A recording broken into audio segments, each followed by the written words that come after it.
Hey everyone, welcome to the video. If you are a parent tuning in right now, you are absolutely in the right place.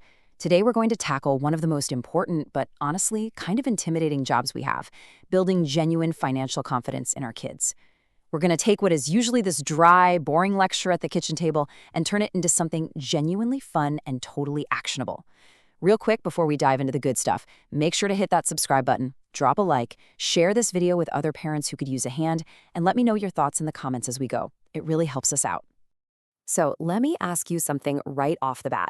Growing up, did anyone actually sit you down and explain how money really works? If you're kind of shrugging right now, listen, you are definitely not alone. Most of us learned the hard way, right? We figured it out through trial, error, and maybe a massive credit card bill at 18 that we definitely were not prepared for. But here's the great news. It absolutely does not have to be that way for your kids. You can give them the massive head start that took us decades to figure out. Okay, get this. I want you to consider this one startling number, 7. Researchers over at Cambridge University actually found that our money habits are largely formed by age 7. Just let that sink in for a second. Age 7, that's literally first grade.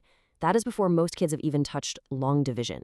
So if we're waiting until our kids are teenagers to have the big money talk, we are already flaying a massive game of catch-up. The urgency to start early is super real, but thankfully, kids at this age are incredibly receptive if we just teach them through play. So here is our game plan for the video today. First, we'll look at the financial education gap. Second, an age-by-age money roadmap. Third, 5 fun at-home activities. And finally, a really overlooked money lesson. All right, let's jump straight into section 1, the financial education gap, and exactly why we as parents really have to step in. You know, we often just sort of assume that because math is taught in schools, financial literacy is going to be covered too. But the reality is actually completely different. A 2023 study by the FinRef Foundation found that young adults who actually get a financial education are way more likely to save, invest, and stay out of bad debt. But here's the kicker. Only about 25% of North American high schools actually require a personal finance course to graduate. Think about that. That means 75% of students are walking out into the real world totally blind to how credit, budgeting, or investing actually work. The responsibility to close this massive gap, it falls right on our shoulders at home. Moving right along to section 2, the age-by-age money roadmap. Let's talk about building that foundation. I want you to think of teaching kids about money like, well, building a house. You have to start with a rock-solid foundation, right? For the 3 to 5-year-olds, the core concept is simply money is real. For ages 6 to 9, we get into the mechanics of earning, saving, and spending. From 10 to 12, we literally blow their minds by showing them how money grows. And finally, 13 and up is all about the real world. Let's break these down real quick and give you an age-appropriate approach for each phase. For the little ones, ages 3 to 5, money is just, well, it's a shiny prop. They have zero concept of its actual value. So here's what you do. Set up a mini home store. I highly recommend this specific role-play scenario. You act as the customer, and your child is the store owner. Hand them some physical coins in exchange for a toy or maybe a snack. By making them physically accept the coins and hand over the item, you're cementing this totally foundational idea that money is exchanged for goods. It makes it tangible, not just some magic invisible card that mom or dad taps at a screen. Now, as they hit that 6 to 9 age range, they are definitely ready for systems. Enter the 3-jar system. It's a total game changer. Whenever your child earns allowance from chores, help them physically divide it into 3 clear jars. A great starting point is 70% to spend on day-to-day stuff, 20% to save for a bigger goal, which is great for teaching delayed gratification, and 10% to give to charity. Visually splitting it up like this shows them that every single dollar has a specific job to do. Okay, for the 10 to 12-year-olds, this is where it gets really fun. We get to introduce the magic of compound interest. Just ask them, hey, would you rather have $100 right now or a single penny that doubles every day for 30 days? Almost every kid will take the $100. Then you show them the actual math. By day 10, that penny is just $5.12. But day 20, it's over $5,000. And by day 30, it's literally over $5 million. Watching their eyes pop when they see that exponential growth is just the best aha moment. It totally proves that time is their best friend when building wealth. Then we have the teenagers, 13 and up. This is where we have to pivot from games to actual, genuine responsibility. They need real-world tools now. A simple budget for income minus expenses, a real bank account with an app so they can see their balance, And most importantly, you have to let them make low-stakes mistakes. If they blow all their money on something silly they thought was a need, let them feel that regret. Mistakes are honestly just the cost of tuition for financial education. And hey, if you can, definitely set up a custodial investing account so they can actually watch their money grow over time. Which brings us to Section 3, 5 fun at-home activities. This is your action-oriented toolkit. All right, let's get into the good stuff.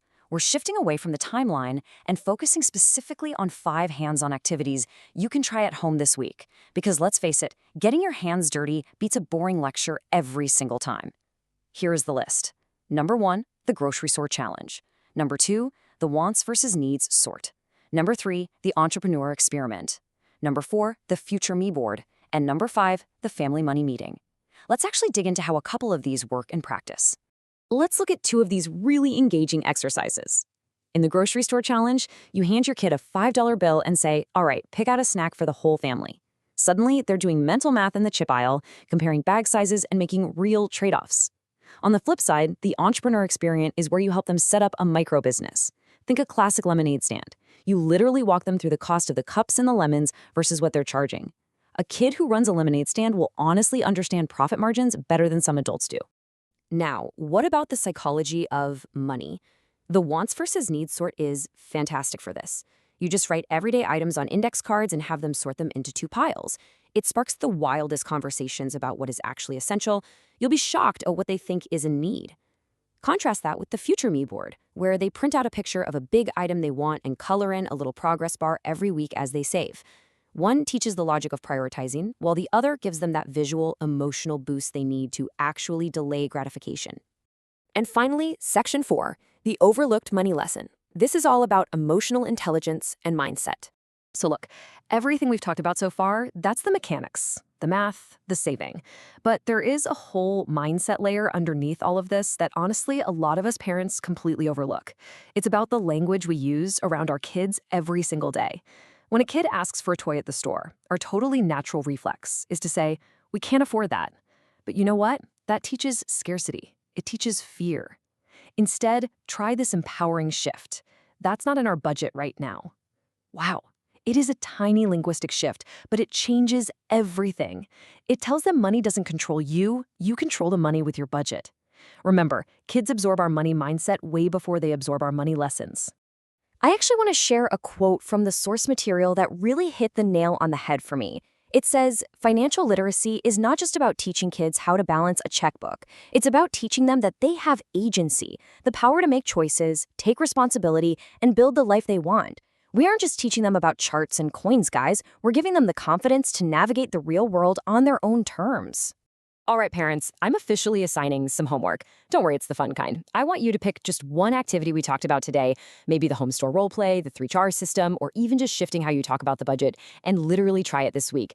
So, what money lesson are you going to try first? Let me know down in the comments. I read absolutely all of them. Thanks so much for hanging out with me for this video. If you got any value out of this today, please subscribe, hit that like button, and share it with a friend. Catch you in the next one.